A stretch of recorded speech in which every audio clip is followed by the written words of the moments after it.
evening and welcome to the Above Average Joe's podcast, episode 16. I'm Kyle, and with me as always is Heath. Yo. And Matt, and we're here to talk about, I guess, sports, kinda. Bits and pieces. We'll figure out something anyways. So we're going to bits and pieces. We'll lead off the show with, I guess I'm just going to, before we get into what we're going to talk about today, just how you guys doing in old Isolationville? Keeping alive? Super happy to be talking to some people other than my family. Well, that's always good. I think is probably the most important function of this podcast right now, is just to maintain our sanity, right? You know what? I'd have to agree, Matt. I'd have to agree. But there's nothing against our families. We just prefer No, it's just, it's a change. It's a change. Exactly, yeah. You can only talk to the same three people for so long, right? Exactly. I think it depends a little how introverted or extroverted you are. For an extrovert, it's like, oh my God, this is like a prison sentence. Love you guys, but it's like the same couple people, right? For an introvert, it's like, I was born for this shit. Like, one of my kids is a big time introvert, and it's just like, can't talk to my friend, or can't go to my friend's house. I'm cool. Life hasn't changed for him. Yeah. I've trained my whole life for this. This is what I was born for. That's kind of where our oldest boy is at. Yeah, he's like, nothing's changed. The only thing that's changed is he's not going to work at the theater anymore. Yeah, there you go. Right on. All good. Well, Heath, why don't you tell us what we're going to talk about today? Well, we're going to start with some Rider stuff, CFL stuff. CFL officially suspended the start of training camp indefinitely, what that's going to look like, and the Riders signed a little more O-line depth for camp. We're going to talk a little bit about the fella that they signed. Intriguing. Then we'll jump to some NFL, a little more football. Lots of signings to break down still. There's the kind of a second wave of free agency kind of starting to hit.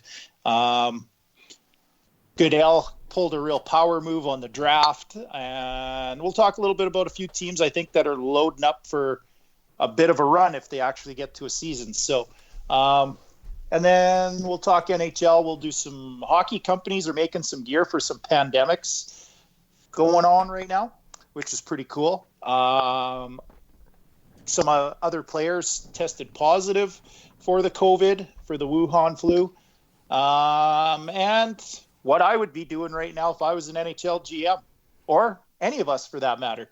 So, and then we'll get into something we touched on last week was the Olympics, but there's also an NBA return date that was pushed back due to the new nationwide guidelines, mostly in the States. The Olympics being delayed and put off until July next year, 2021, and maybe a little story about the rings and what they kind of stand for. So story time with Heath. Yeah, I'm looking forward to it. There was a son of a bitch. Anyway, CFL.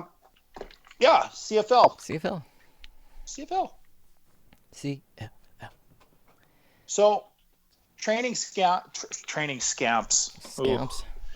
Yeah, my little scamps running around the house being a pain. Main training camp was scheduled to begin on May 17th. The rookie camps were allowed to open as early as May 11th.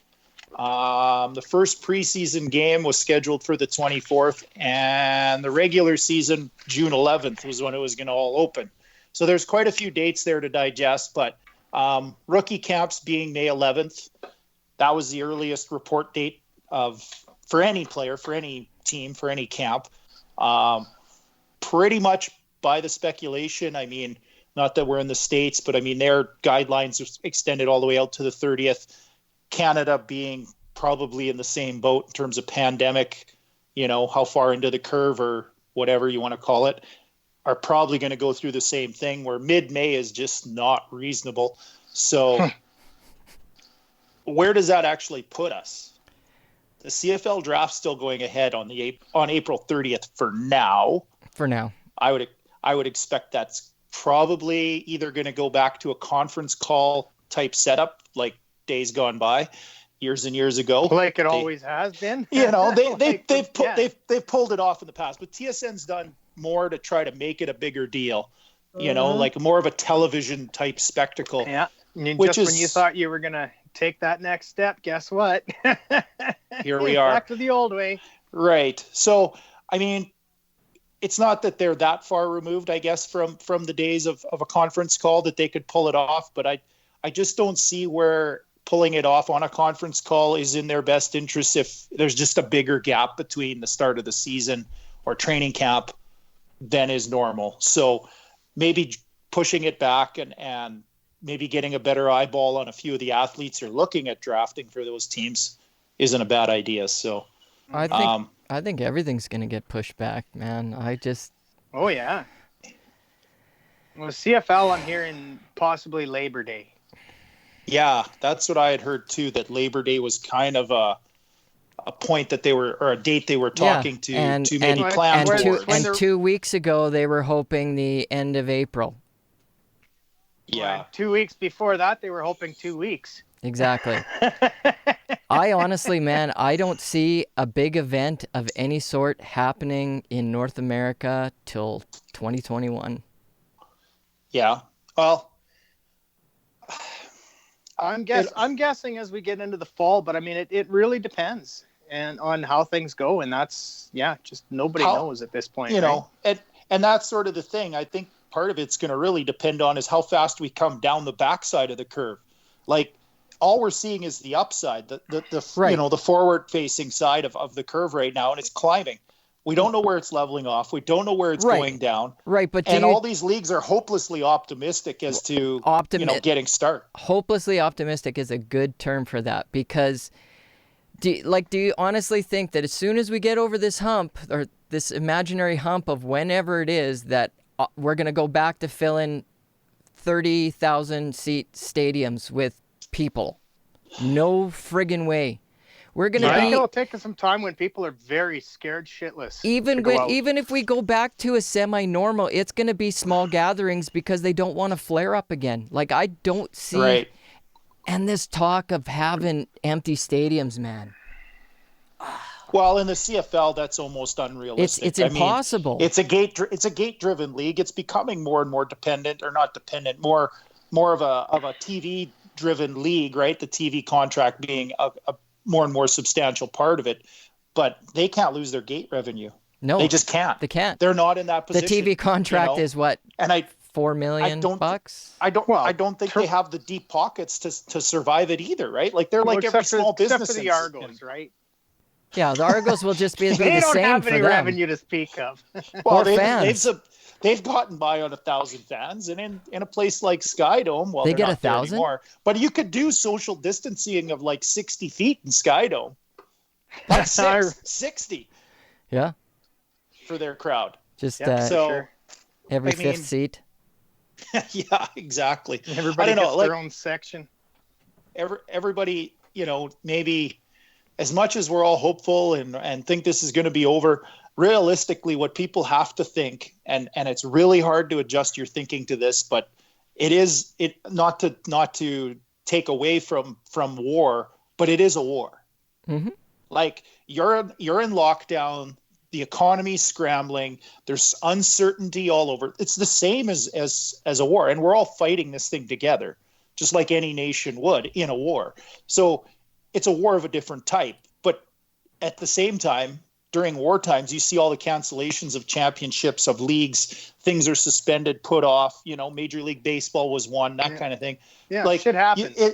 Shit happens, and it's a little unrealistic to think you can just like jump back in. The other part with coming back, though, too, is, okay, so maybe we get going in June, and by July you can put people in the stadium. Do you want to buy a ticket? No. We're not completely out of the woods. There's no vaccine. Do you want, even we're all here in Saskatchewan, there's a 30,000 seat stadium. Do you want to put 15,000 in?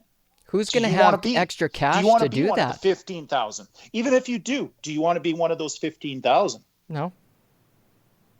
Not if it's going to be televised.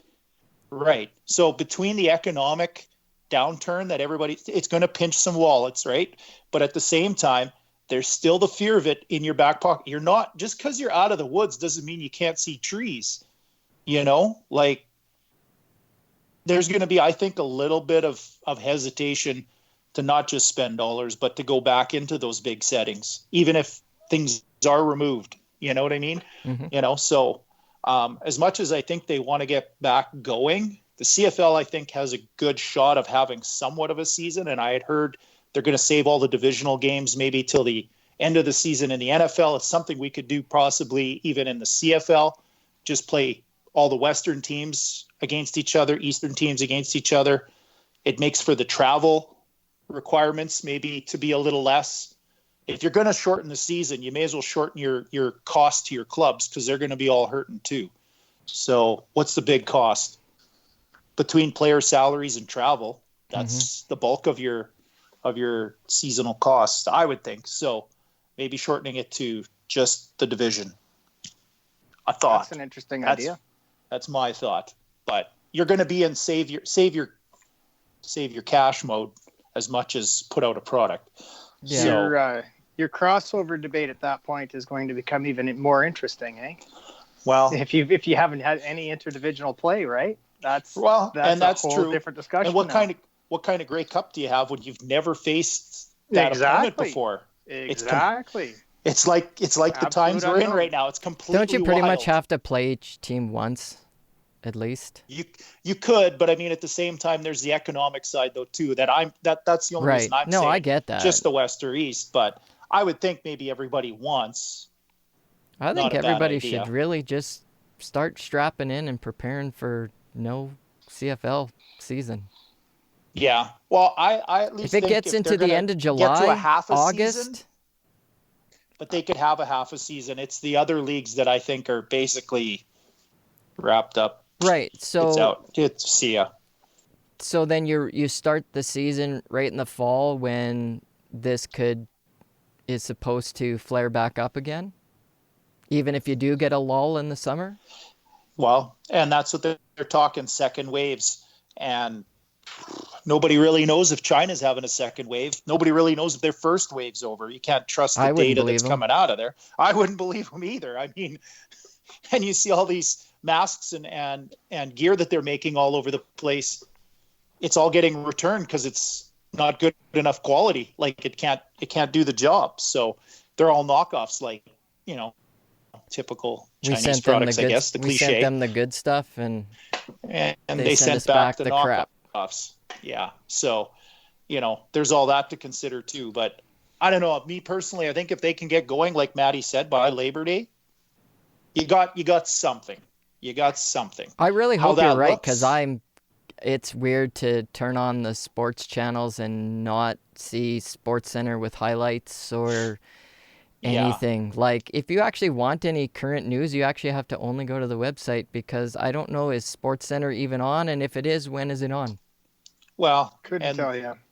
They're just talking about little news stories in the cycle, though, too, right? Last time I turned it on, it was just the ESPN SportsCenter fed right through to TSN. It's like they canned their whole staff or something. Well, you know what? You know what, though? One good thing is the other day on my PVR showed up an episode of CFL football. They rebroadcast the Western final from 2015, I think. Oh, okay.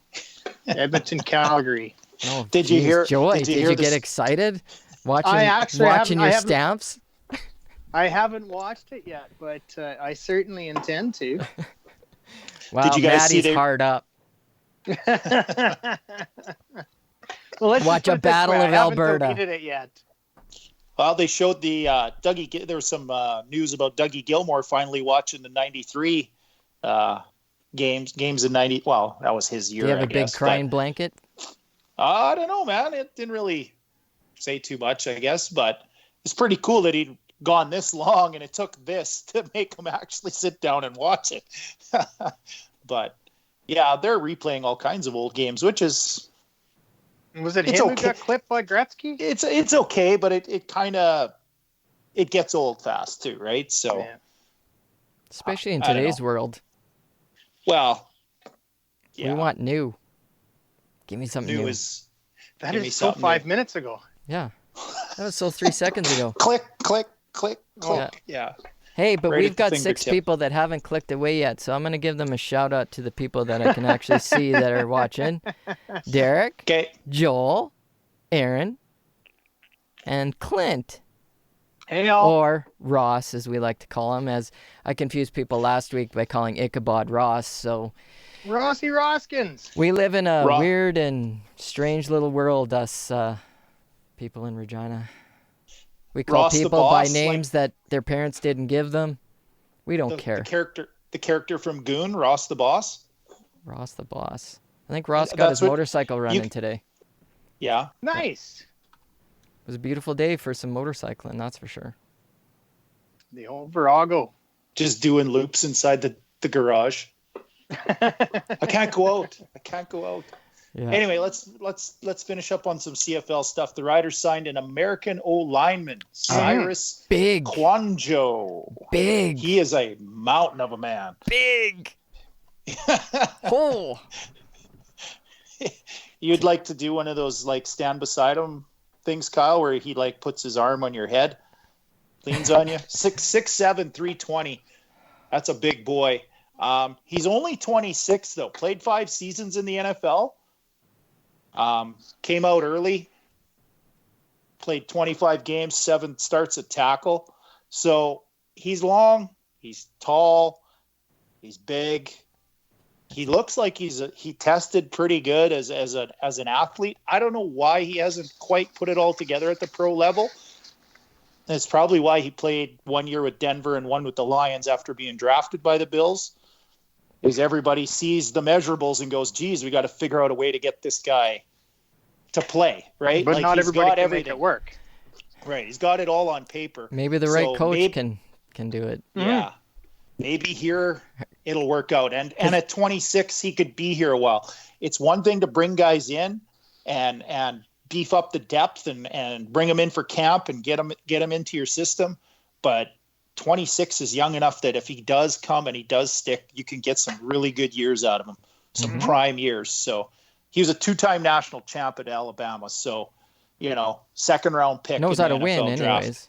Well, yeah, he's been around a winning program outside of the Bills and Lions for a little while. But, I mean, I would really like to see training camp. Which that might have been the problem, too, the teams that he was with in the NFL. Yeah, could be. Could very well be. Development is and coaching definitely is a big thing. So it may have stunted his development. So hopefully we can get him in here and provide some good competition. And I think at the O-line position, the American positions right now, we have some pretty good competition. Mm-hmm. So maybe he's done a good job. So he's can get some schooling. Yeah, he's not a for sure. But even if he comes in and he's a backup to start with, the measurables are there. So hopefully we can see the competition at training camp whenever the hell that actually occurs. Next year. So, well, if we can rehabilitate Joias St. John for this sixth, possibly 8th time. And depending on this the style, guy has right? all kinds of hope. But St. John's another one. High athletic ability, big dude, tall, long. He's getting another shot, though, because of his passport. Well, and cheap, right? We couldn't afford to bring back the guys that left, so the economics. But, yeah, I mean, if he's a Canadian, it definitely helps. So, anyway, that's all for CFL. Let's talk NFL. Just wanted to let everybody out there who's watching, if you got a question for us, it doesn't even have to be sports related. We're taking anything tonight. Like it's isolation time. We're up for anything. But moving on to the NFL. At least there's that's going on. Business has not slowed in the NFL.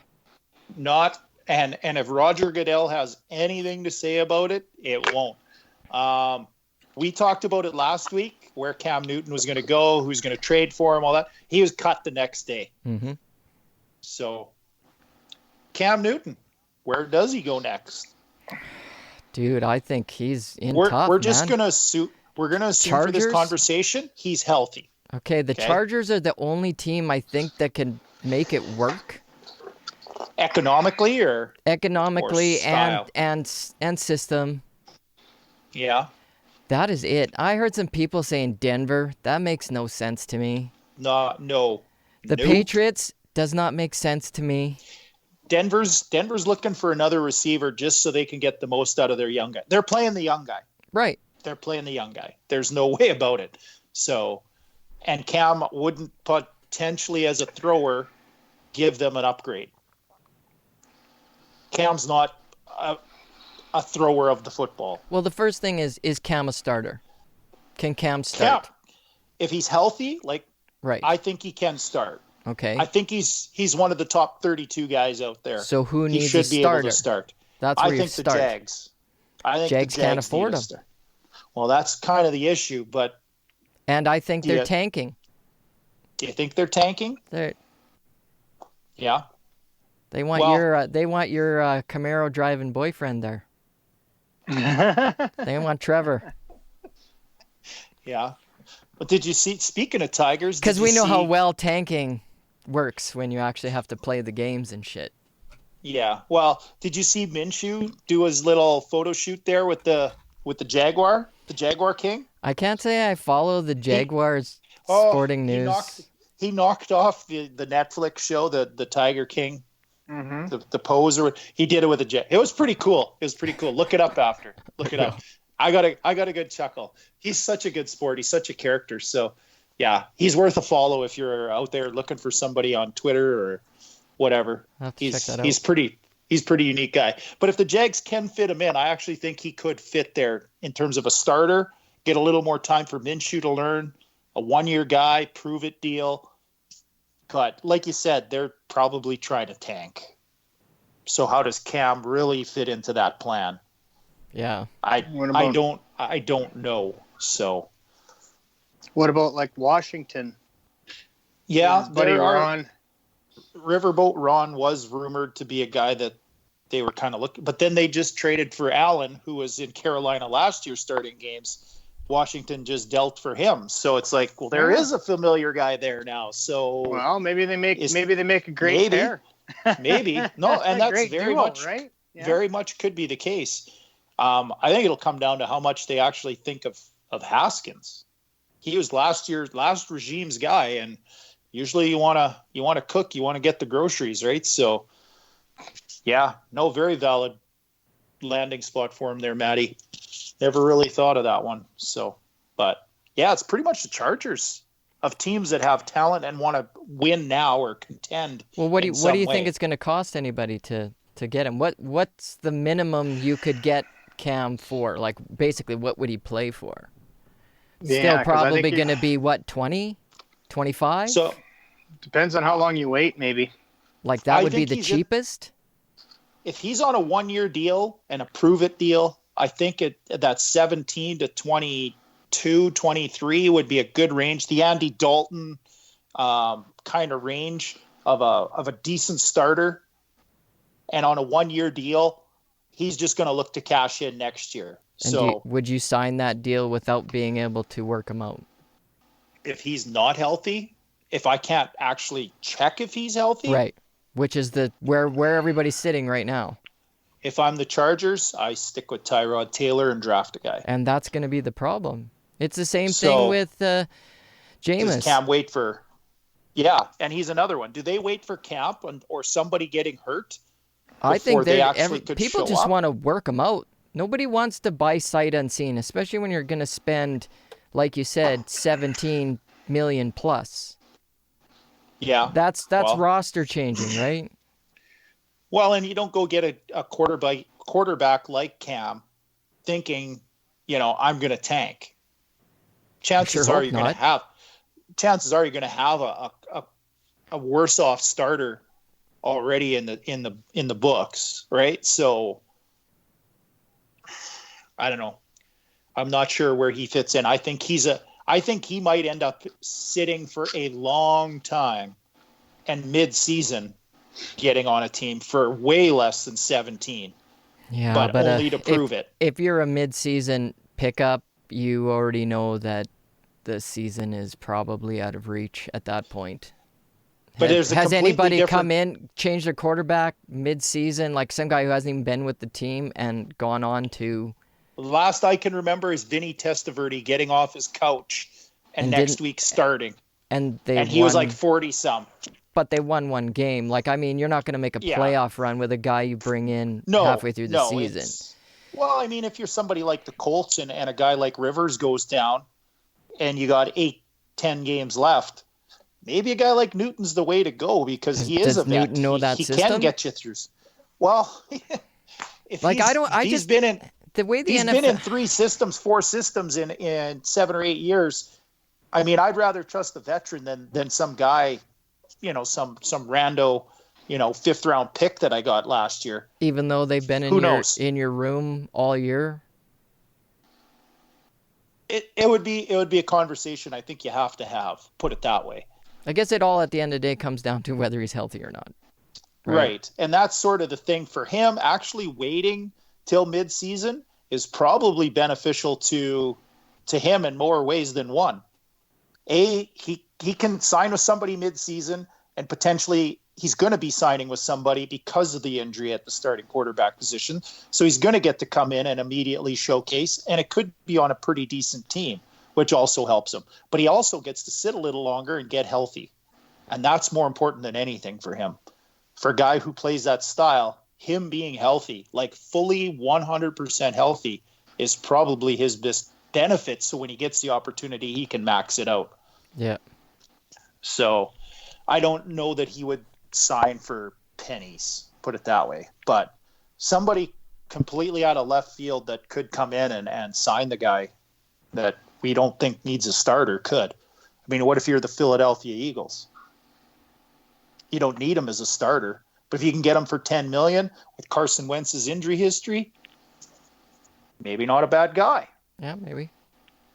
There's those kind of options too, I guess. But anyway, speaking of Carolina, did you see that they signed Robbie Anderson, former Jets receiver? I did. I thought it was a fairly decent contract. Yeah, 2 years, $20 million. That's $10 million's not a cheap receiver. It's not an expensive receiver. But he's a pretty good receiver. He is, and I've always liked him. And I actually think this is probably another guy to play opposite Samuel on the outside. And Moore is going to move to a slot position because he's more of that drop-off kind of break tackles, run after the catch guy. So they're going to move him around a lot more. It frees him up. And Anderson, in case people didn't know, he played for their new head coach, Matt Rule, in college at Temple. Oh, nice. So there's some familiarity there too, right? So it helps Samuel and Moore maybe get up to speed. And Ian Thomas, I've always liked as a tight end. Now that they got old boy out of there, Mr. Olsen, look for Thomas to maybe be another guy too that's going to see more catches. Though. Well, when he's healthy, but I mean, he's fallen off a little bit, but yeah. Ian Thomas is a good athlete. I think he's a good pass catcher, if nothing else. So now you got 4 good weapons and 1 in the backfield in McCaffrey. Teddy Bridgewater, I think, is a sleeper for fantasy football this year. Mm-hmm. I mean, they kind of got they're above average O-line, but at the same time, you've got 4 or 5 good options to throw the ball to. I guarantee if you put him on your fantasy team, he'll be injured for the season. Teddy, they'll break both legs this time. Yeah, knowing my luck. I believe he was on your roster when he messed up his knee. Yeah, he was, and I'm just like, no. Yeah, I may have cried one little tear right here. I should get him tattooed on, right? He was Minnesota's quarterback. I was elated. Well, you were screaming, yes. I don't know. Teddy, I think, is a guy you got to look at it in terms of fantasy football too, because that many weapons. I mean, geez, like, why not? And rule system is a get it out of your hands quick kind of thing. So short little dump off passes. Teddy's accurate. He doesn't have a huge arm, so it could fit him style wise, big time. And he's a smart dude.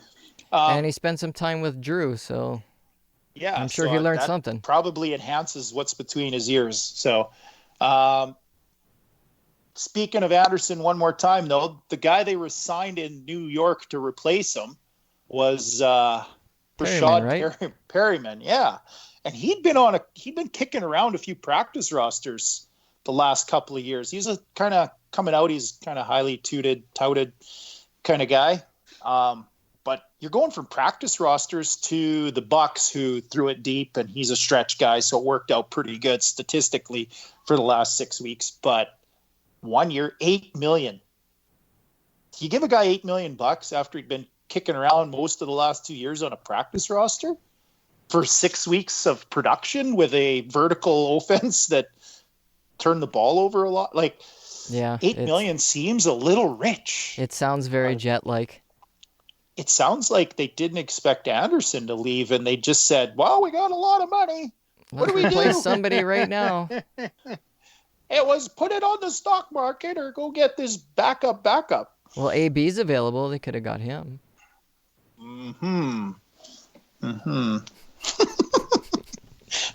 Did you see his recent comments?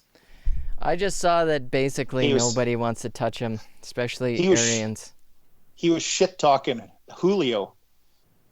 Was this online. After Arians said that they don't want him because he knows what he's like? Yeah, he did, and he was shit talking him, saying he had more touchdowns and productivity the last 5 years. And I'm like, God, if I was Julio, and maybe it's good that I'm not, I'd have talked some shit back, and I'd have said, well, let's see what we got in the next 5 years, jackass. That doesn't sound very Julio-like to shit talk No, back, but I mean, so.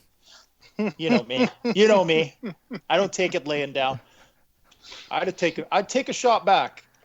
Julio could have. He'd have probably got a lot of likes for that one, but not everybody plays the game for likes, right? So, anyway, but Perryman for $8 million, I think he's worth half that. I don't know what kind of signing bonus or incentives he's got, but that's a lot of money for a bounce around practice roster guy. Looks like it might be the market, though. It might be, but I mean, at the same time, too, they got to throw it deep. Crowder's their It's inside, $12 million less than Amari. True. Who'd you rather have? Well, of course, but is he over double or like over twice as good? That's $8 million is kind of that. I don't think that's a ridiculous contract these days. Unfortunately, I'd like to get $8 million to be a mediocre receiver. Well, they better pop it up top. So that's all I can say. He's getting paid like he's a vertical stretch guy who's going to see a 65, 70 catch season. So you better throw it up. I don't know if that's quite in their plans, but I'd have personally rather had Robbie Anderson. But for $2 million difference, for sure. It seems like a knee-jerk reaction to losing Anderson in my view. But no, I'd agree with that. Yeah. Anyway, I just don't think the contract is that obscene. Okay, it's somebody else's money. What the hell? Spend it. That's right. What's a $6 million receiver? That's what I want to know. Is the 6? He probably is the number 2 in Green Bay. There's a number 2 in Green Bay? Well, their former number 2. We'll get to him in a minute. Anyway, the Jags signed. Speaking of the Jags, they needed you said they were broke. This is why the Jags are broke, okay? They signed Tyler Eifert to a 2-year deal. Tyler Eifert, he's going to get hurt getting off the bus. Now that's an obscene contract. 2 years, $15.5 million. Who else was going after this guy? Is what I'd like to know. Because he signed for like half of what he's getting per year now last year in Cincinnati, when he could have signed anywhere. You could have went and got him last year, right? And I know he's reuniting with Jay Gruden, and him and Gruden did pretty good together in terms of production when he was healthy. If you can't be on the field, whoopity-doo. But I don't know where the competition for this guy's services really came from, that he needs 7.7 million per season. And I believe it was like 12 to 13 million in guaranteed money. Yeah, I think it's 13 million. You're going to be paying him to go away next year, or paying him to sit on his couch. To be on the IR. So I don't know who. There isn't a really great tight end class coming out. There really isn't a lot of really good tight ends available. But Vernon Davis was a name that I kind of think it's like, yeah, I know he's old and everything else, but if you're in a pinch and you wanted to get a guy for cheap and the Jags are lean on cash, I'd have stuck a 1-year deal on Vernon Davis and probably got as much or more out of him than Eifert. Well, he stays a lot more healthy than Eifert. Yeah, exactly. So the Jags they trip on their own shoelaces all the time. Just when they free up some cap by getting rid of some guys here in terms of trades and deals and releases, They just turn around and take all the things they gained and they just piss it away again. They'd buy a handful of magic beans on the highway if we could actually go down the highway. So it was a really shitty deal, and it's going to haunt them. It's going to haunt them. It haunted you in fantasy football, didn't it, Kyle? I've been haunted for years. Anyway, one other guy. Let's talk Bucks again. So if you want to spend $8 million, you can either get Rashad Perryman, the new Tom Brady, or you can go get Donkey Kong, the Domicon suit. The Domicon. Yeah, 1 year, $8 million. That's kind of the contracts he gets these days, eh? Yeah, well, you got to keep him in line with 1 year contracts. I think that's part of it, and I think with him being over 30, he's maybe slowly falling apart. So you're going to slowly pay him less. Yeah. So, they're obviously trying to make a run, though, hey?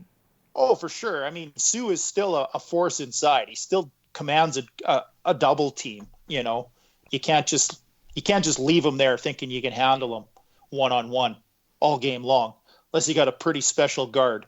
But yeah, I think the Bucks are crazy not to bring him back. He's crazy not to want to come back because they got to be better. He's probably going to be put in more down and distances that are favorable now that they've got a guy that doesn't turn it over 30 goddamn times in a season. Yeah, not a bad deal. Not a bad deal. No. Better $8 million spent than Perryman. Yeah, I tend to agree with that too. But the market is the market, though. It is. It is. It all depends, supply and demand, right? So another guy too, we should talk a little bit about, we never really touched on last week, was Sean Payton.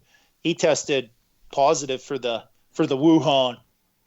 Every time I hear that, do you ever say Wuhan in your head like Busta Rhymes says Wuhan? Just do it and it'll stick. Oh, it's like loop. One of the kids was playing music in his room, cleaning, and he was playing music, and for whatever reason, Busta Rhymes came on, and I swear to God, I'm like, Busta's got a song out already about the Wuhan, and it was because I was in another room. Now it's stuck in my head. Nice. I say Wuhan like Busta Rhymes is saying it. So anyway, he got tested, got the positive for the COVID. He was feeling symptoms on the 15th and got tested the next day. And he got a positive test. But he had a little bit of a fever, everything else, all the stuff you hear. Spent his 2 weeks in isolation, and he's cleared of it. So can you tell me how he gets a test and how NBA players all get tests, but there's not enough tests for real sick people? Because the sick people, regular Joes, average Joes like us, may not have the same amount of cash. Merca. But their ability to respond because they're freed up in that way can be better if you actually are asking people to respond. That's kind of their problem. People are not listening, not staying home like they are, at least here. I mean, Sean Payton, for instance, I'm pretty sure with Mardi Gras going on is probably how he contracted it. Why the hell was Mardi Gras going on? Have no if Mardi idea, Gras man. was in that Winnipeg, was insane. It would have been canceled, right? Why is this even allowed to go on? Well, that's why they're the new hotspot. Silly. Exactly. So part of it is they don't want to be told to stay home. They don't want to stay home. They're, the young kids out there partying, everything else are just being ignorant asses. To me, I know you're 21 or you're 22 and you're going to your party or whatever. Where are your parents? I know you're 21, but at a certain point, if your kid was 21 and went to Mardi Gras or went to spring break in Florida, wouldn't you have some words for it? I would be having a chat with my adult children if they decided to do that, for sure. Mark Cuban said he's never spanked his kids in his life, but he has a 17-year-old who's just freaking out about staying home, right? Not seeing his friends, and his friends can't come over, and he's like, if that was my kid, I'd put him over my knee, and I've never spanked my kid in my life. And it's like, that's a 17-year-old. These guys are 21. Like, that's part of the problem. It's spreading like wildfire because there's so many that are underestimating it or just being ignorant about it. That's really all it is. I mean, you can say what you want about the states' response to the people that show up in the hospital, and I think they're doing pretty good. The number that are coming to the hospital, that responsibility is not on the government. That responsibility is on those ignorant people running around spreading it. Like, yes, the only reason it's getting spread to these people is because there's jackasses running around spreading it. So, lay the blame at the feet of where it belongs. To me, the response is one thing. You can argue about the responses from province to province here, but at the same time, if nobody's running around spreading it, at least it gives them the shot, right? You can't blame the government. Goal. You can't blame the government for your own stupidity. At a certain point, that's just your stupidity. No. So, but you could blame the American government for pretending it wasn't as serious as it was in order to try and not have the stock market crash. Well, and because if you want people to take it seriously, the leader has to take it seriously. Now, I know you don't like JT, but I felt that at least they've taken it seriously a lot earlier than a lot of places. True. My only issue, with, you want to talk the states first? My only issue with what's going on there is that exact thing is they didn't take it serious fast enough. Can they handle it? Yeah, I think they can handle it as long as it doesn't get too crazy, which it looks like it's starting to turn into. But I mean, that seriousness of dealing with it, but it's the same struggle that every other country's had to some degree, is balancing that seriousness of the pandemic and COVID showing up versus your economy. Like, you can't just not have an economy either, right? You can't just say time out, I need 4 months off. It doesn't work that way.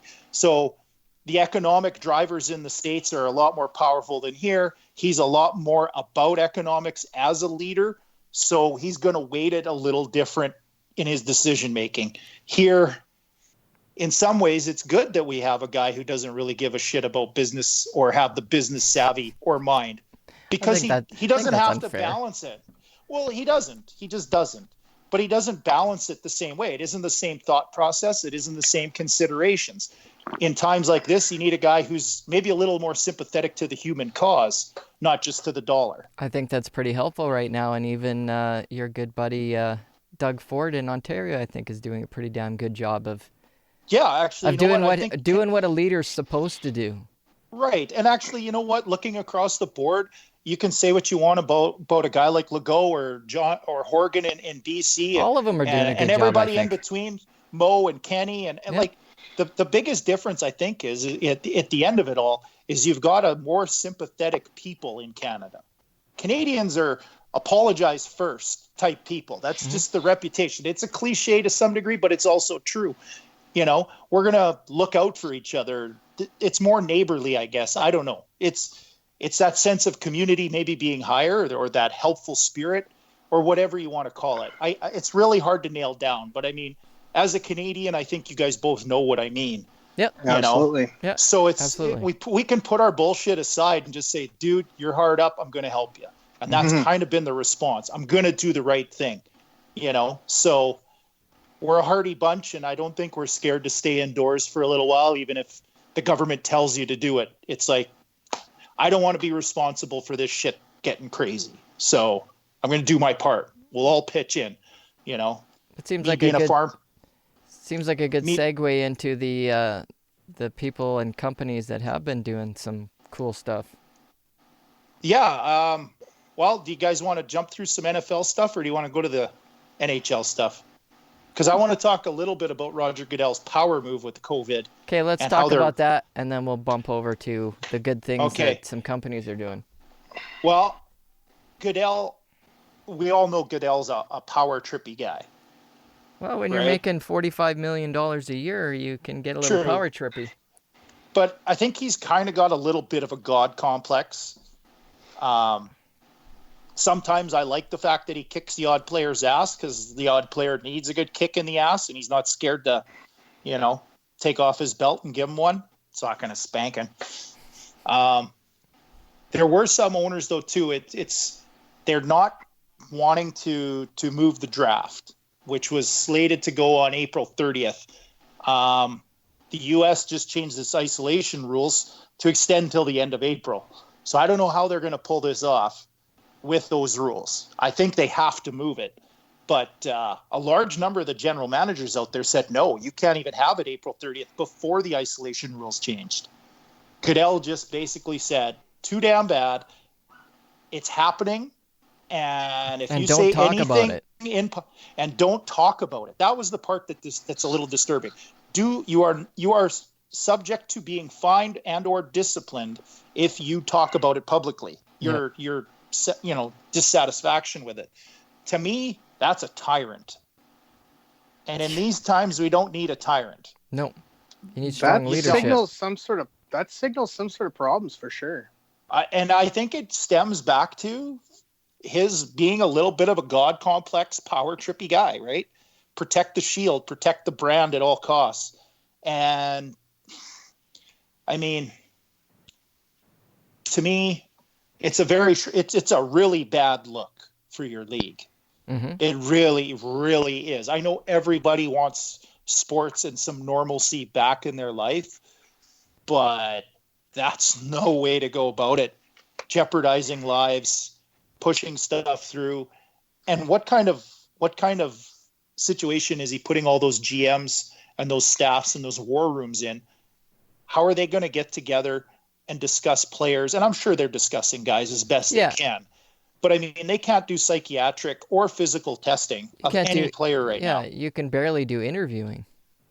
Right. So, I mean, you can't do any pro days, nothing. You've got guys with maybe a shoulder separation in his junior year. You want your doctor to look at him. You got to go through all these hoops. You can't do that with isolation going on. Not to this degree. And who wants to spend the kind of capital that like a first round, second round garners on something that's unknown? So the rumor, and I'd heard talk of this, that Goodell was going to do this by by remote control cameras from his house. He was going to conduct the draft. Now, I don't know if that's just bullshit speculation, but okay, you say, okay, Kyle, you're the GM of the Packers. Great. I'm going to get you on and you make the pick. How do you get together with your scouting staff to even know what guy you're picking? You got a video conference, and it's way too much chaos. Mm-hmm. Way too much. And you're not properly vetting the players. Especially when last minute things come about and that sort of thing. I think that's when you really need those to be face to face with your team, right? But what's the big deal? Why not push it ahead like everything else? I think he's in denial, and there's so many dollars at stake. And him and Dana White should get together. I was just thinking, they're pressuring to get this thing give Dana together. White a run for his money for toxic leadership, eh? Wow, he wants a fight so damn bad, he'll even do it without Khabib. He's gonna find somebody else to fight Ferguson instead of Khabib. That's how bad he wants just a fucking event to go on. But how does Ferguson leave the United States? Well, how does anybody leave anywhere? Khabib canceled because he can't get out of Russia. But nobody in the States is going to sanction an event. No. So where's he having the event? So say he has it in Brazil again or Mexico. How does Ferguson get to Brazil? Yeah, but how do you get out of the States if the countries and the airports are in lockdown? Well, I don't think that. See, the thing is, I don't think America's in lockdown. So all that would happen is if he left, when he came back, he'd have to go isolate for 14 days.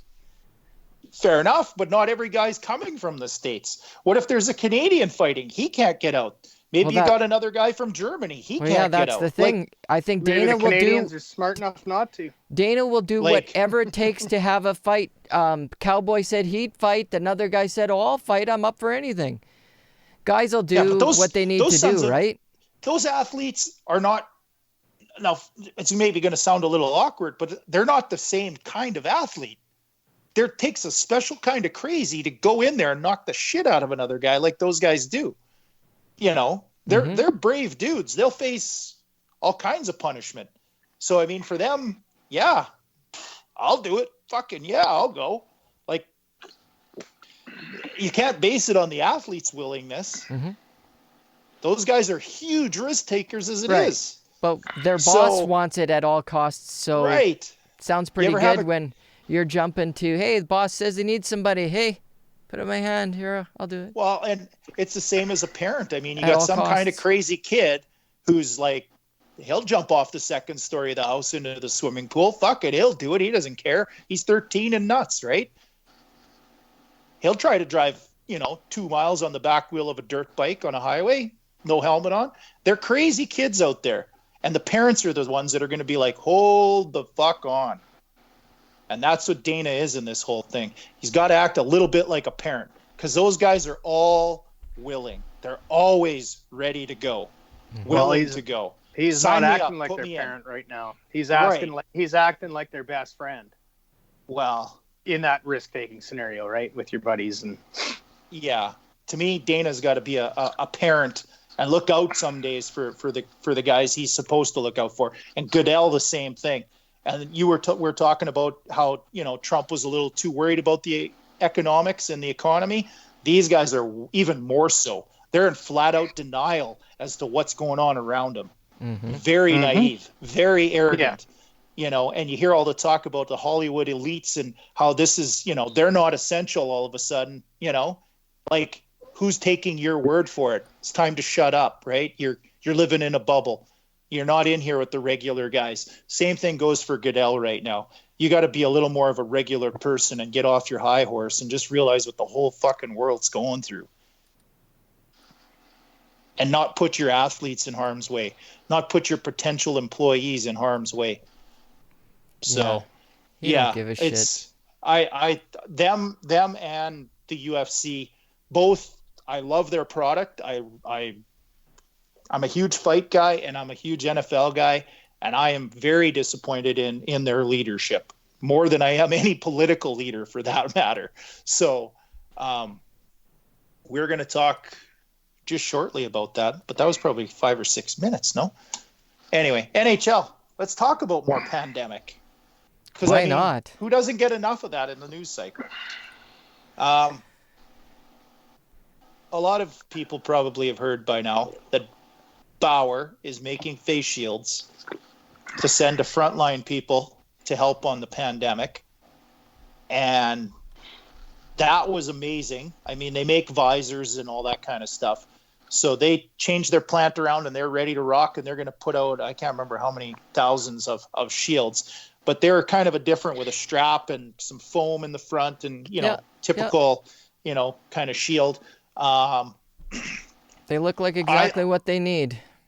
Exactly what they need. So that being said, though, too, this is a pretty cool story because Bauer's not really needing to produce anything hockey related anyway for the time being. For them to switch gears and help out was pretty amazing, but they're a pretty big company with a lot of resources. So and they want to keep people working. Right, exactly. And if it was achievable, a bigger company, I think you would think should be fairly achievable. But there's a guy actually out of Alberta, I believe it was near Red Deer. Anyway, he's got a computer-controlled laser, and he can cut all kinds of stuff, but I mean plastic sheeting or whatever you want to call it. So anyway, they're going to cut 5,000 face shields a day. They were a little different setup, not with the foam and the headband. It was like a headband on the sides that went together, but it kind of goes up and then kind of a deflector over kind of the top front half of your head, sort of like a wind deflector. Okay. Not quite the same style, but I mean, for all intents and purposes, it would work. Does it do the 5,000 a day. Yeah, it does the job. 5,000 of them a day. That is an unbelievable, because you're talking about some of these shipments we're supposed to be getting from China or what, and it's 80,000 face shields in a week. In a week, this guy's going to have 35,000 of them. Just him. Yeah. That's fucking amazing. So like a province like Alberta, BC, Saskatchewan, really close proximity, he probably has got enough that he can supply all of Western Canada on that. Right. So, some of the little shops actually to me are somewhat more amazing because they're not as resource heavy in order to retool and do it. Yeah. So. But just as creative and willing to help. Exactly. But that let's come together. Let's kick this thing's ass kind of mentality. I'm a small town guy. We had neighbors that had, trouble, or, there's frost coming in a few days. So you go over and you take your combine and you help them combine so they can get their crop off before it freezes. That's what this kind of reminds me of. It's like, they don't think of like, well, I might break down, or where we get diesel fuel. These guys are just like, see a need, fill a need. We'll work out everything else later. Yep. Everything else can be worked out later. Let's just get these people through the trouble. And that's how this should be handled. Exactly. And I know there's a lot of people that are critical of government, but you tell me what government has done a perfect job. There's no, like, there's no such thing, right? And how do you plan for it? Well, you can only plan a little bit. Some plans are better than others, but there's also the difference of opinion of it all. But I mean, when have you ever gone through anything like this?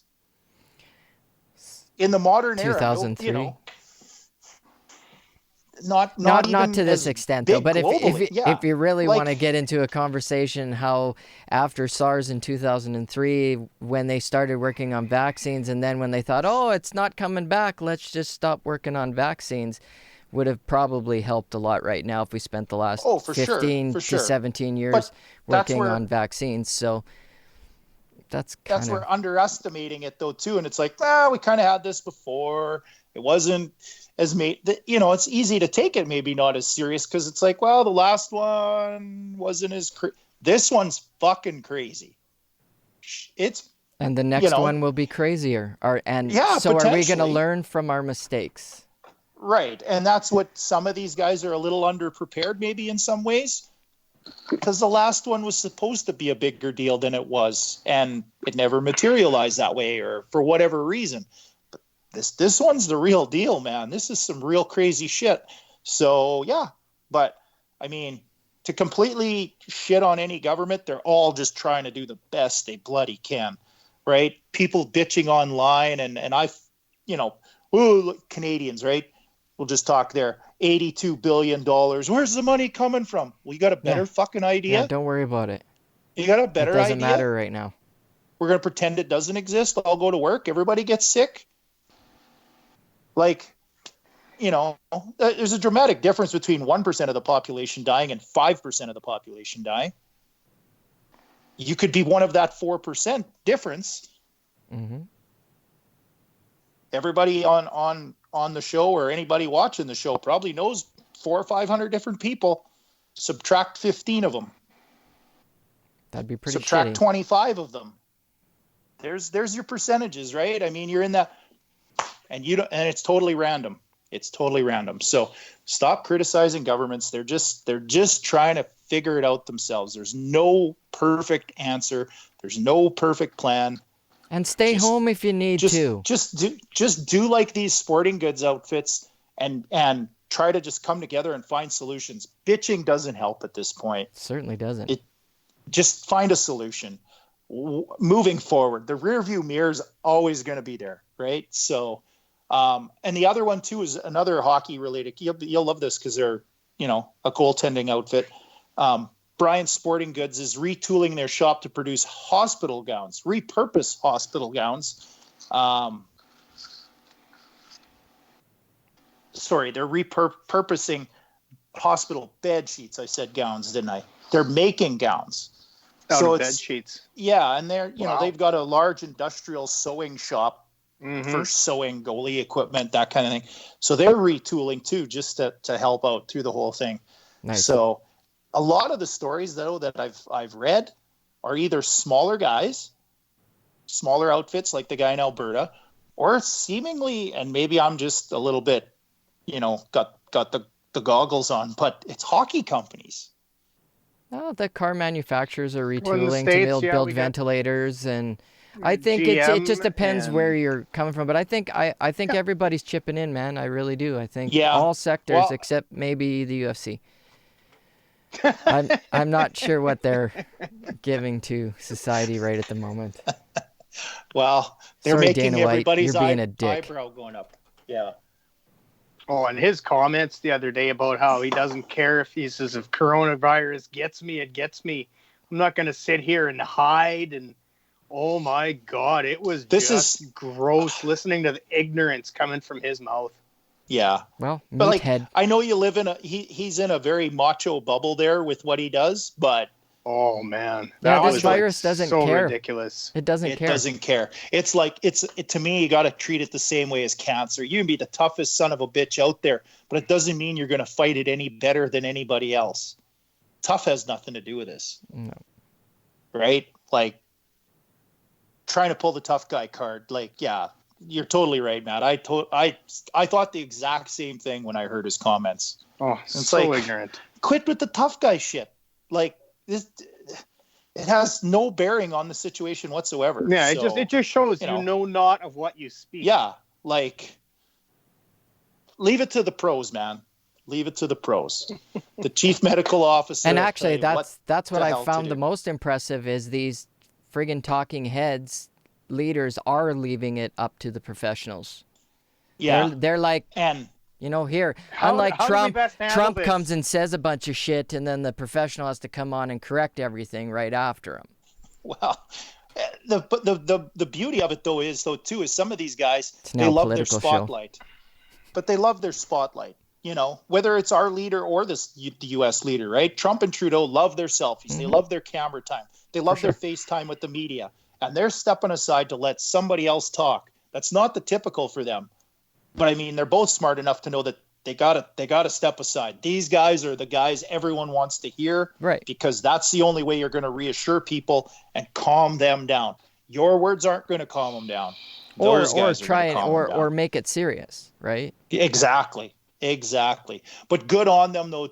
You know, either national leader for stepping aside and giving those guys the camera. Because that's not something that a politician usually does. So, and we see it here. We get an update every day at 2:30 from our provincial leader. Yep. Most of the time, it's not him talking. Nope. Like even the health minister barely says two words. Yeah, we don't really hear from him. Yeah, exactly. Yep. The medical officer is the dude, and that's who I feel more reassured hearing my advice coming out of. And with the news cycle being what it is, I can hear the medical officer of Ontario who's getting it worse than us, or Quebec if I can listen to the half that may be in English. But I mean, they have a translator on CBC if you'd ever check it out. It's a pretty good station. If I learn sign language, I'd know them all. But also Alberta though too, right? So like you listen to 3 or 4 different ones and they're different stages and what they're saying. It's my daily cycle. I got to check out what every province is doing. You should know what the hell's going on and the right thing to do and feel reassured that you are doing the right thing by what you're doing, or the wrong thing, I guess, if you're some spring breaker jackass. Anyway, jackass. We're going to also talk a little bit about if you were a GM in the NHL right now. We all know they're delayed and they're talking about playoffs in the summer and all that kind of stuff. But isn't this, you hear it all the time, right? You hear it all the time. We're going to work on his contract after the season ends. We're not going to talk about it mid-season, all that jazz, right? Well, you're not worried about games and flying here and the pressure of the playoffs and a playoff chase and negotiating. You got none of that. You can just flat out sit down and negotiate. It would be a good time to take a pause. It's being forced on you, the pause, but also to assess what you want to do going forward and maybe start working on a few deals that you might have worked on after the season ended. So one guy, yes, sir. One guy that's being talked about right now is Taylor Hall, and they're talking about extending him in Arizona or trying to extend him. And he's making $9 million a year. I don't know what it would take to sign him. I think he's probably going to want at least 9 again, maybe 10, maybe 11, depending. Great cash, homie. Yes, sir. He's a big name that was going to probably try to hit the market. So I don't know. It's a good time to sell him on your organization and work on that deal without any other distractions going on. So weren't you just trying to move him not too long ago? Well, they were talking they're not going to make the playoffs, so they made a surge at the end there before everything got shut down. So they might have got back in the hunt and maybe made it. But doesn't it make it a little harder to sign with a team that was trying to move you like a couple of months before? and was in a playoff position when they acquired you. Yeah. And aren't anymore since they acquired you. Maybe you're not quite the fit. Maybe you're part of the problem. I don't know. That's a whole other debate, I guess. But Maddie being a Flames fan or you being an Oilers fan, Kyle, is there anybody on your team you would look to extend or have a conversation with, or that you maybe don't want to see leave town? Hamonic being a guy that the Flames are trying to shop at the deadline. Do you find a way to maybe negotiate something? Honestly, Heath, there's so much unknown right now. I don't even think as a GM I would be willing to take a risk of signing somebody, because even not necessarily, I think obviously this year is seriously going to be toast. And I was actually gonna put a question out to you guys and see if we could take bets on when the NHL is actually gonna step up and admit it, right?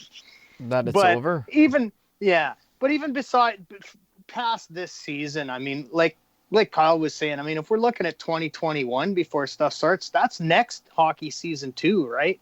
Yeah, you're gonna have to abbreviate that. There is so much unknown right now that I'm not sure you can negotiate contracts moving forward. Yeah, it's hard. You don't know what this is going to look like. Hard to tinker your roster right now, right? Right, and say you have the Stanley Cup awarded at the end of August by some miracle of Christ. September's when the whole thing starts. Well, yeah, if you're doing playoffs in August, then I guess the season's going to start in December. Is it a long weekend? What did I hear? I heard somebody was talking about them looking at trying to get back going in June and July, playing playoffs in August and September, taking October off and starting in November again. Yeah, but your 2 months of the season are gone. Mm-hmm. I think that's fine. Yeah. So what is the off season? Like, is it 2 days? Well, that's the thing. There is no off season. You're almost wheeling right into another season. But how do you sign a guy like Taylor Hall? Well, that's the problem. What does that window look like? So much uncertainty that you no almost idea can't. How I'm not sure how you can negotiate contracts when there is so much unknown right now. So if you were looking at a potential free agent at whatever point this season would end, and it sounds like they're willing to play all summer if need be, that short window also makes it really difficult to re-sign some of your pending free agents. Would now not be the time to maybe extend them and lessen the pain and the craziness that's going to go on in that time coming up? Well, possibly, but again, because things are going to change with the salary cap and stuff too, right? Like, I mean, there's no way the cap can stay high. Depending on how revenues tank, I mean, you're going to see, like, I know they've got some stuff built in so that, like, one bad year isn't going to destroy the cap completely, but I mean, it does. It's related to previous year's revenues, right? So it's going to inevitably affect the cap. And I mean, I think we have no idea what kind of financial hit this is going to be for some of these leagues, but I would think it's going to be pretty damn significant. Well, and we had talked a couple shows back about the cost uncertainty of only knowing the cap for the next year, not 3-year or 5-year plan. Yeah. Now you're basically reverse engineering the whole thing now because the cap could go backwards, not forwards, right? So that cost uncertainty has really got to start to play in. So maybe it isn't the most prudent thing to negotiate some new deals. I would just be afraid. Unless you can get a guy for a pretty good value, even with a 10 mil or a 5 mil, pullback on the cap. Sure. So if you're gonna sign Johnny Hockey to a 10-year, $100 million deal, sure, I'll take that. Yeah. So there were a few guys though that, and I just threw some names out there, but like Alex Pietrangelo with the Blues, 7.5. He probably due for a raise. Cap coming backwards though, he might end up at another 7.5. He may not get the raise. There may not be the cash. Tyson Barrie with the Leafs at 6. He probably could get 6 if the cap comes back, but they can't fit him at 6. Shouldn't he get 11? Well, isn't that the only contracts that Toronto can do is $11 million contracts? So they could put $44 million on the ice and then one other guy. Right. Yeah. Sounds very leafish. They need a beer leaguer, so they can just pay him a case of beer for the fifth guy. That's all they'll be able to afford. But another guy is left under the cap. Boston with Torrey Krug. He's a phenomenal player. $5 million. He's probably getting a raise, even in a pullback on the cap. What that looks like, I don't know. But Toffoli in Vancouver, Max Domi in Montreal, Athanasiou with. You like that? Hey, I said a real hard name. That was pretty impressive. He's been working on it, I think. It's his quarantine gig. I've got learning time. names. I've got time. Yeah. I can twist up cherries with my tongue now and all kinds of stuff. Yeah, anyway. We probably got a complete sausage party online, so that won't impress anyone. It may.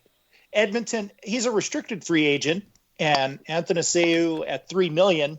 Probably would be nice to see what he could do the rest of the season, though, too, with McDavid. But I think he was probably going to get a little more than 3. Shattenkirk was another guy I really like. He gets 1.75 out of Tampa Bay. That guy will probably get a raise no matter what. And then there's 2 goalies in Columbus that are probably going to have a good argument for getting a raise. So there you are. Some guys I would be looking at if I was a GM. Jeff Thatchick says hi. Not everybody. Hi, Yo, Jeff. Thanks for joining. Is he in isolation? I hope so. Just for the safety of the other little children around the country. Just like this childhood when he'd get thrown in a locker? How many kids got thrown in a closet when they were disciplined as kids, hey? You're prepared for this, some of you adults. All good. No, I never got thrown in a closet. No? Okay, reliving childhood traumas.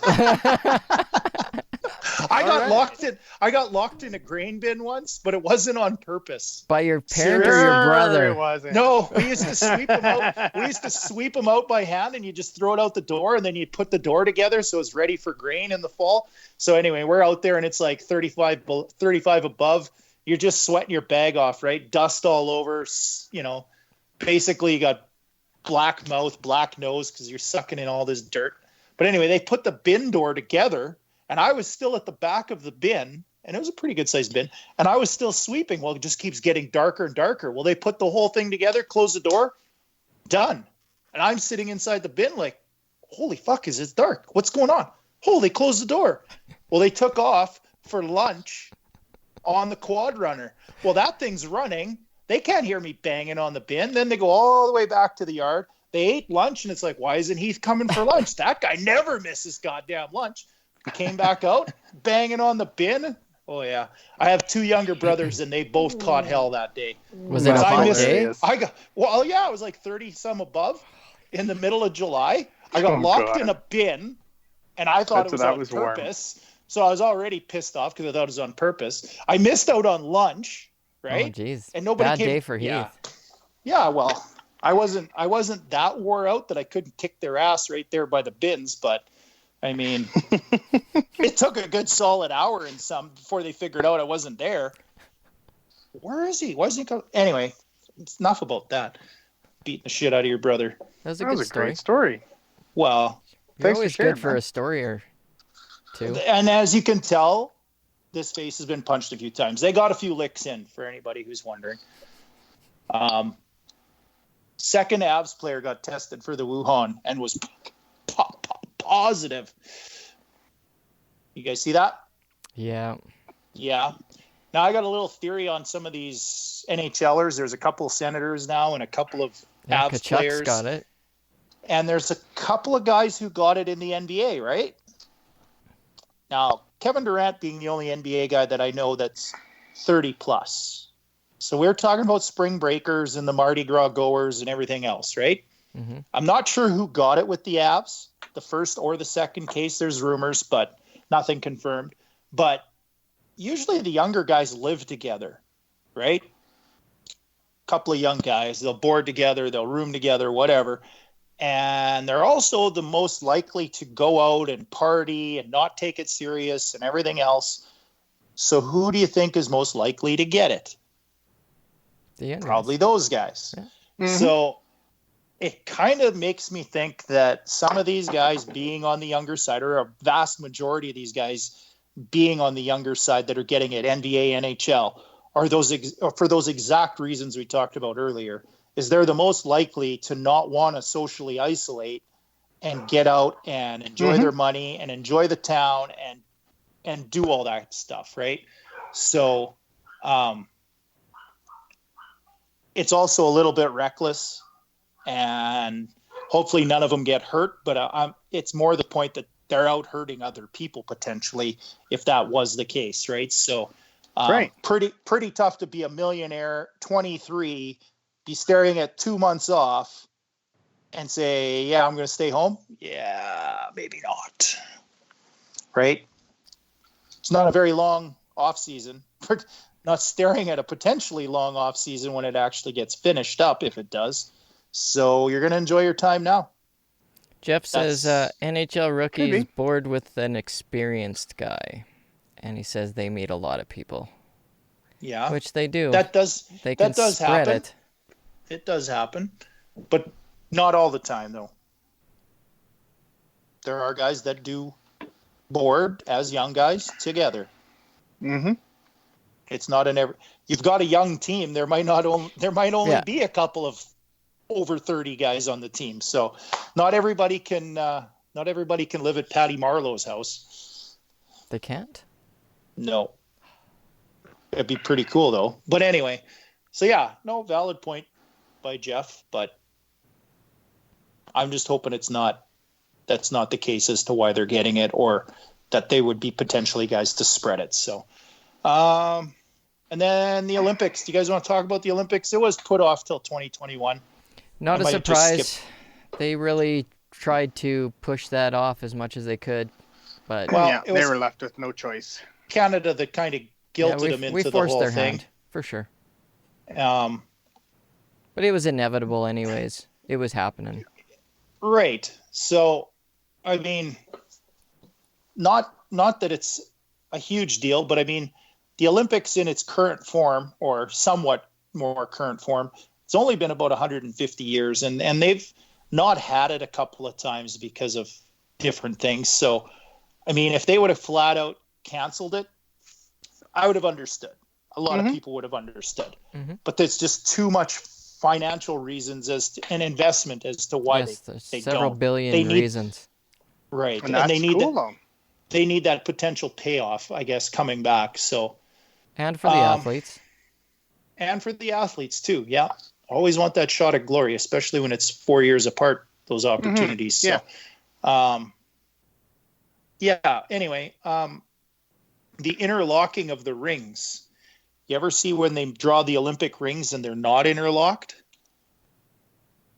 Just 5 rings, 3 across the top, 2 on the bottom, but they're not interwoven with each other. We've probably seen a logo that somewhere. Sure. That logo should piss most people off. Okay? Because a little bit of the story behind that is that it's actually the linking of different continents together is what it is. Each of those rings stands for a different area of the world. Okay? And the interlocking of them symbolizes the unity of the Olympic experience, I guess, if you will, right? So, I don't know, I read that and I was like, the 5 inhabited parts of the world in 1912 and the Stockholm Games, and you're like, that's some pretty cool shit. So next time you guys anybody out there looks at the Olympic rings, if you see it on TV, if they flash a logo or whatever, if they don't interlock, that should piss you off. Because right now in the world, we need unity, and the Olympics and those rings signify that, right? But they're not practicing social distancing. Fair enough, but actually, I saw that with some logos, the VW logo and the Audi logo and stuff, all social distanced. I think that's where I saw where the rings were separated was some meme about social distancing. Yeah, well, and there are some organizations, I'm not saying, CBS or ESPN or TSN or, there are outfits that do flash the logo with the rings separated, where it's just the 5 rings. They should be together. They should be interwoven to signify that unity. That's what the Olympics are about, bringing the world together. right? Putting our differences aside, competition, all that kind of stuff. You are correct. To me, next time you look at the Olympic rings or you see them on something, it should piss you off if they're not together. We're all together in this. So on that, I will end my part. So that's your rant. Anyway, it's my little story, my little observation, my little learnings from having a lot of goddamn time on my hands to read stuff. So I don't know. It was one of those things when I saw it, I'm like, okay, it was canceled. I kind of want to know more about the rings. So I did some research. So, well, that's good. Me. We like to learn things from above average Joes like yourself. Small mind, but very curious. So it's good to be curious. It's good to be learning. A lot of people are wasting a lot of time binge watching television shows instead of taking this time to maybe learn something like a skill. My God. Very good. Very good. I'm actually in a class today and tomorrow for a project management class I want to take. And I'm actually looking at taking a financial class probably next week, just a super cheap, easy one, just because I need something to do and I can't just watch Netflix. So enrich yourself in some way, because there's economic times ahead where those skills may pay off. Who knows? Learn how to work online, because that might be our new future. I'm okay with that. I'm I've been praying for it for productive. Years. I'm more productive. I feel I'm more productive at home with my job because I don't have meetings and other bullshit pulling me aside. So more time devoted to what I'm really primarily supposed to be focused on. So maybe somebody will pay us to do this. It's refreshing. Well, that'll be all right too. I'll talk about anything. If you want to pay us, the 6 people that are watching, if you want to throw some cash our way so we can do this for a living, we'll accept anything. Cash, credit card, Bitcoin, Bo, yeah. Anyway, for Heath. So all good. I guess that's almost the show. I guess, eh? Yeah. How are we doing for time? Oh, we did good. It's a good amount of time, I think. Okay. So, what do you guys got planned between now and the next show? Anything of importance? Complete some drywall and mudding and taping and painting in my basement. Maybe throw a little carpet down on the stairs. Good, being productive. Take my class tomorrow and finish that up and book an exam date to get certified. Yeah, lots. Yeah, you should be certified. There's no doubt about that. Who needs enemies, eh? Who needs enemies? Maddie, what about you? I don't know. What am I going to be doing? You going to learn to play some lap steel? Writing, yes. I've been working on that. Yeah, I need to. I need to make some modifications to the one that I built. I found a flaw. Uh-oh. That affects the playability. So. Well, that's a flaw you want to fix. I'm learning. So, yeah, probably a little bit of writing. I'm hoping. Good. I like the sounds of that. That's what I'm going to be doing. Ready to have an album? What are you going to be doing? Going to be doing a little writing, doing a little mixing, some stuff that I've had kicking around for way too long. I'm going to get finished and try and figure out some way for us to jam virtually at some point. But man, it's real tough. It's real tough. Real tough.